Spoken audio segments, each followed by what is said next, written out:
C'est la prière là-bas. Que je mette la vérité. Là où est le doute, que je mette la foi.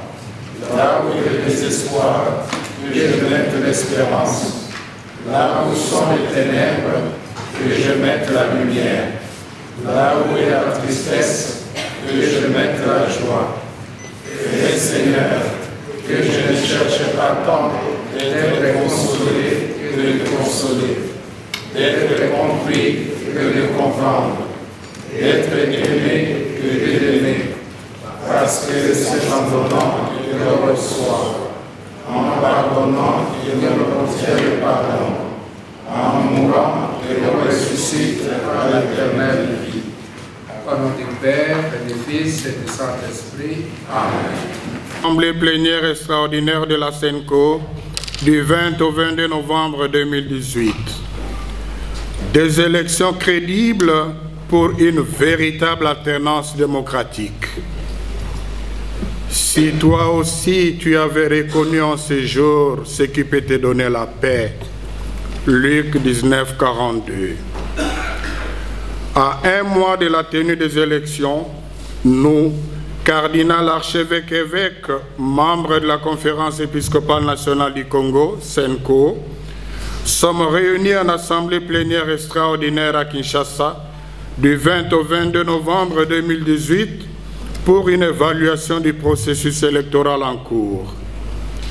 Fidèles à notre mission prophétique, nous voulons, en tant que pasteurs et Congolais, apporter notre contribution pour la tenue des élections libres, transparentes, crédibles et apaisées.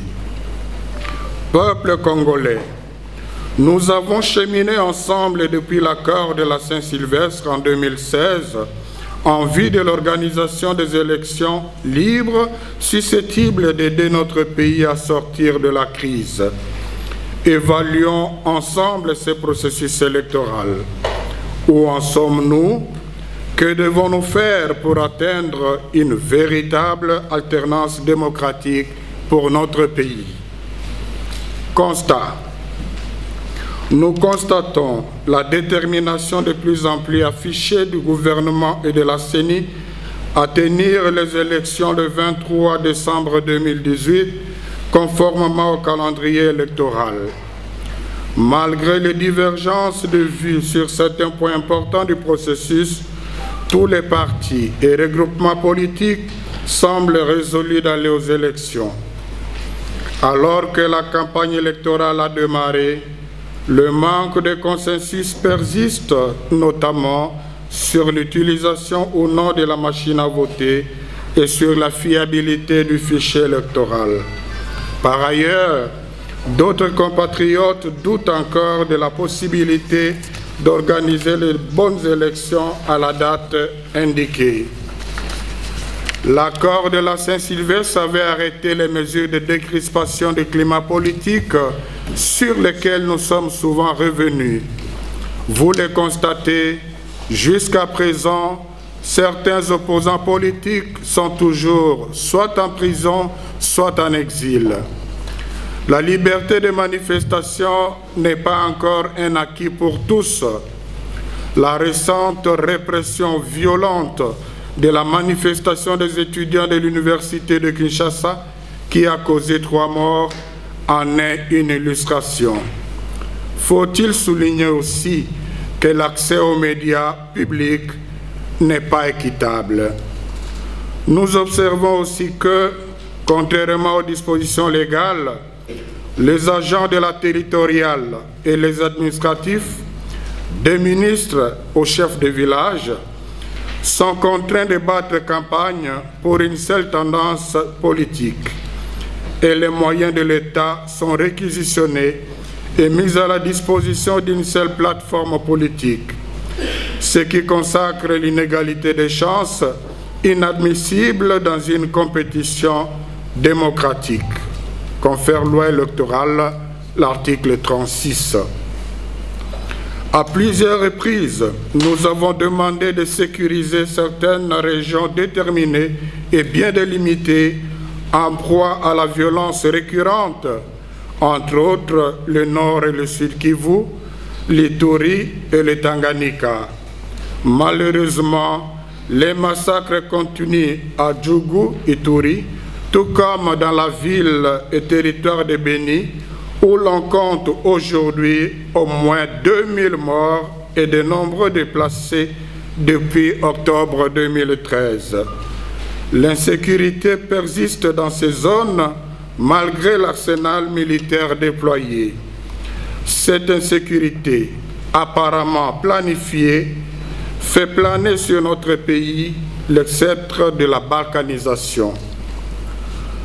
À cela s'ajoute d'un côté l'épidémie d'Ebola dans les territoires déjà sinistrés de Béni et de l'autre l'arrivée massive de nos compatriotes expulsés violemment de l'Angola au mépris du droit international dans les provinces de Congo central, Kasaï, Kasaï central, Kwango et Lualaba.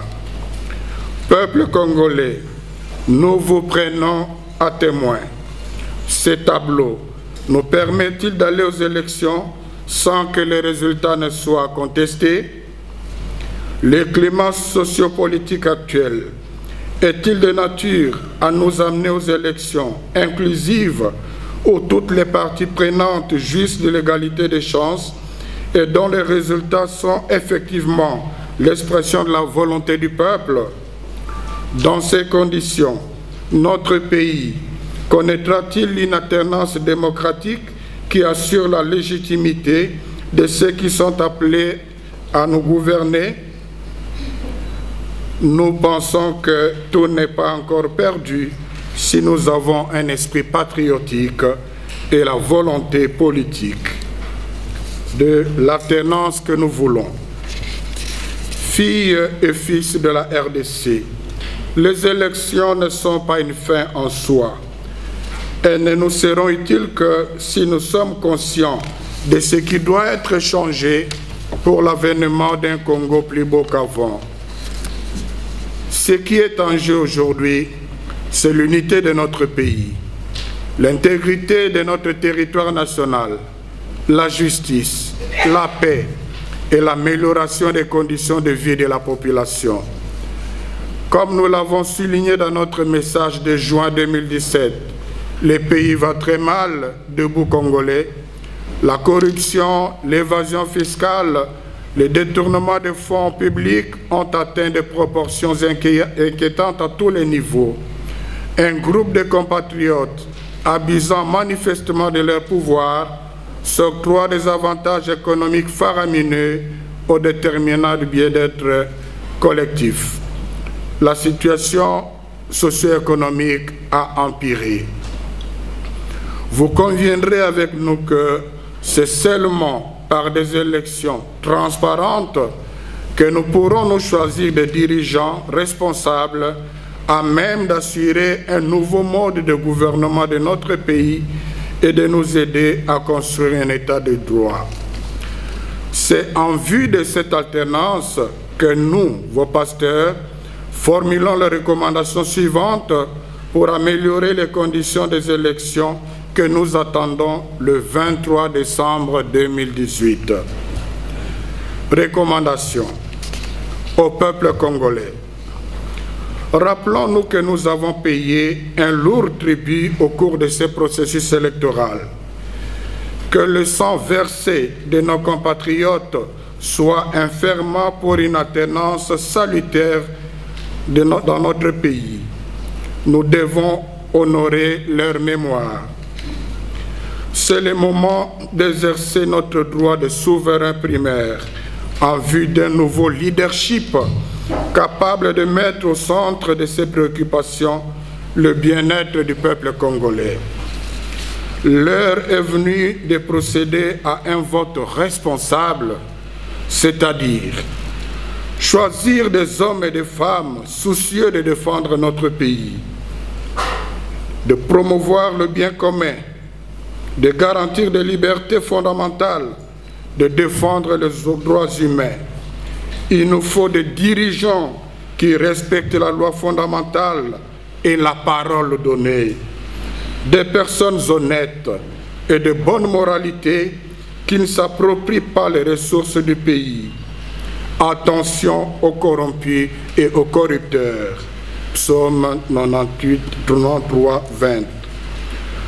Nous vous prévenons contre de beaux parleurs et de vendeurs d'illusions qui font des promesses séduisantes qui ne pourront pas tenir.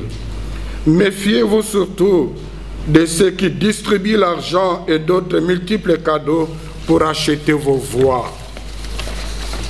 La SENCO ne soutient aucun candidat et n'a pas un préféré à vous proposer.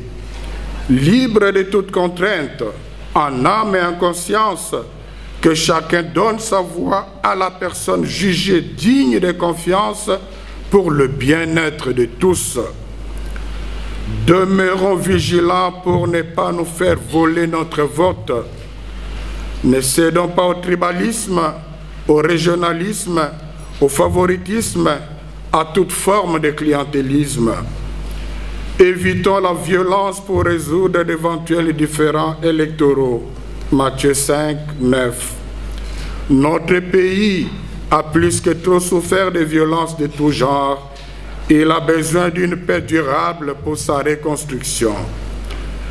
Si nous avons compris d'où viendra la paix, alors prenons avec responsabilité ce rendez-vous de notre histoire.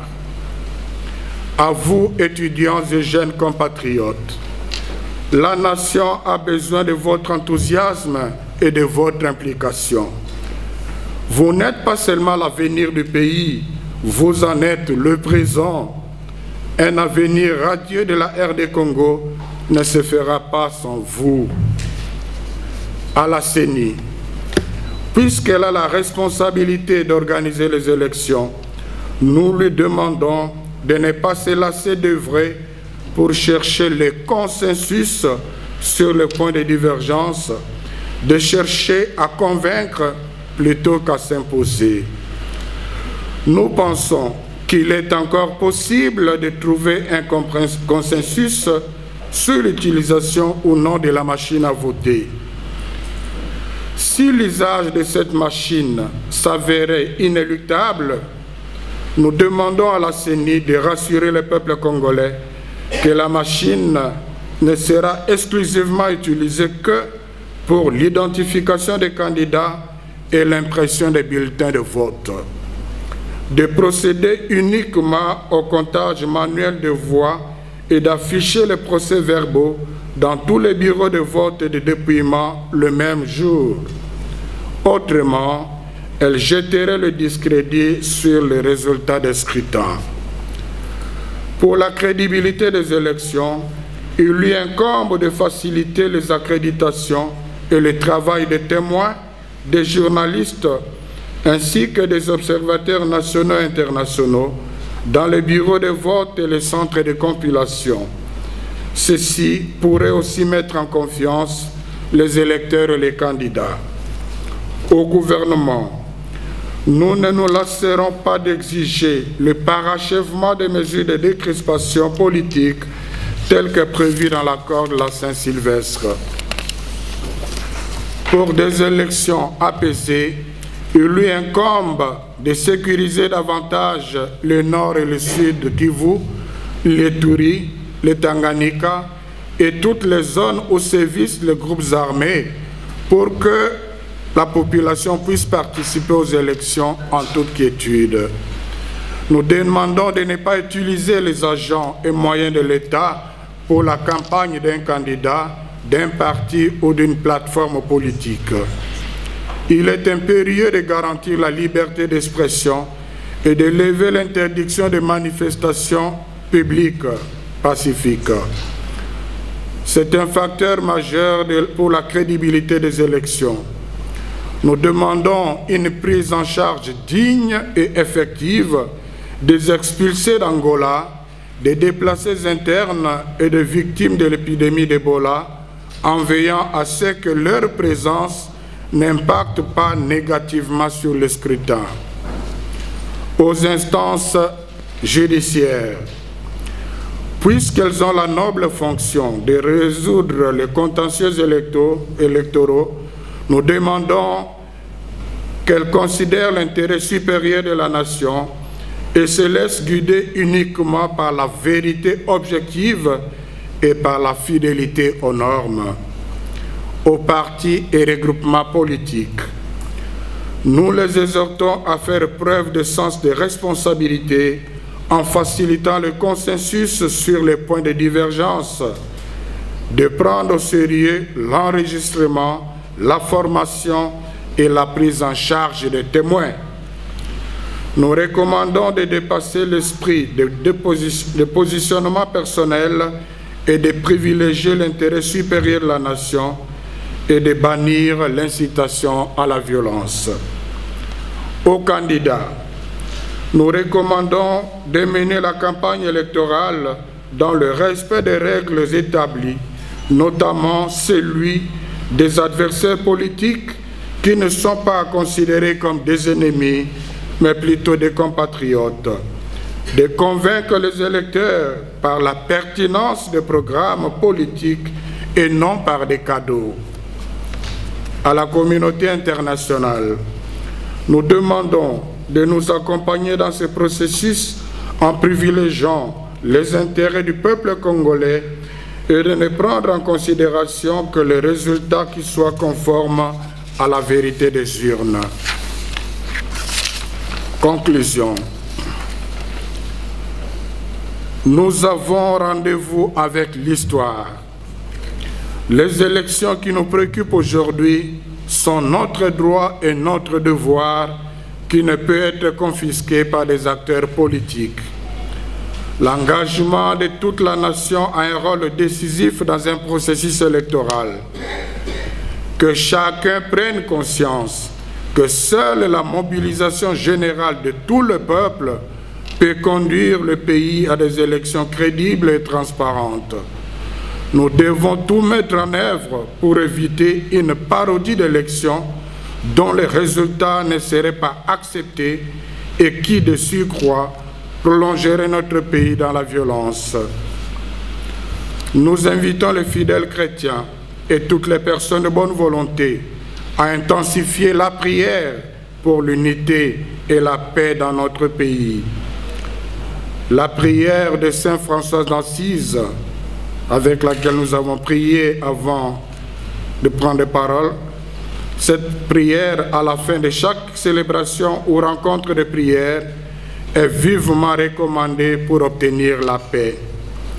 Par l'intercession de la Sainte Vierge Marie, Notre-Dame du Congo, que le Seigneur, Roi de l'univers, nous donne la clairvoyance de ce que nous devons faire et la force de l'accomplir pour une alternance démocratique et pacifique de notre pays.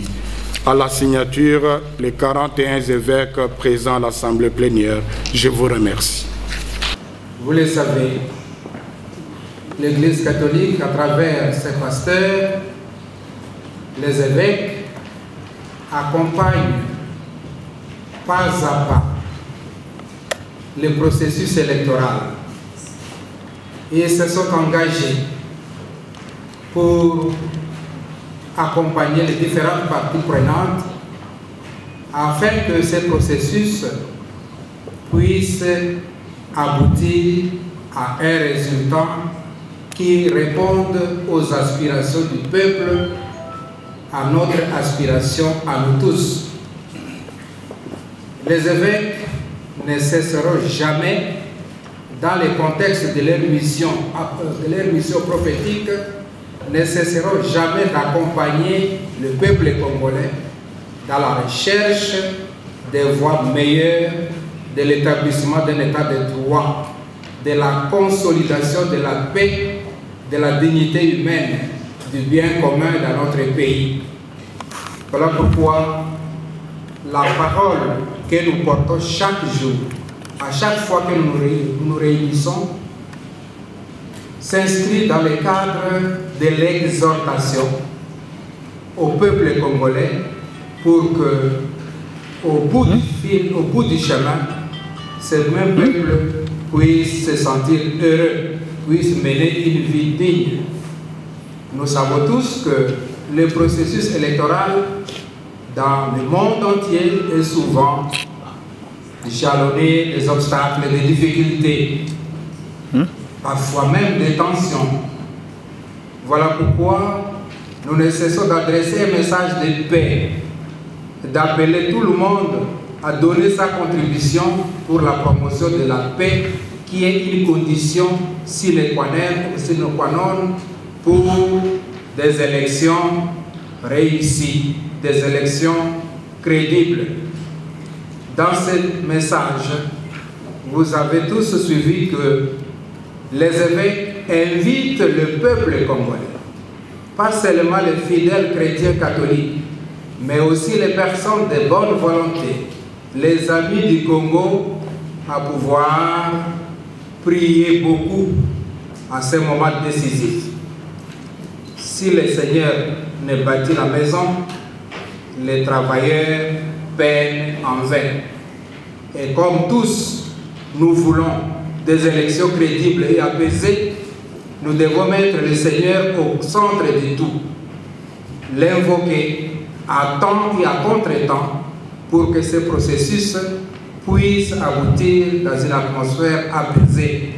Nous vous invitons donc à prier chaque jour, personnellement et aussi en communauté, comme les diocèses vous présenteront les programmes dans les jours qui viennent.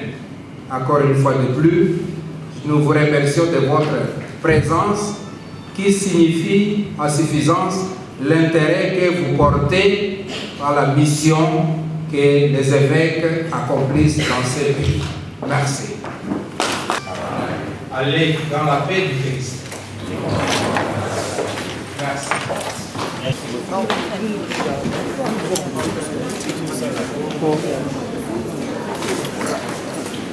Ah.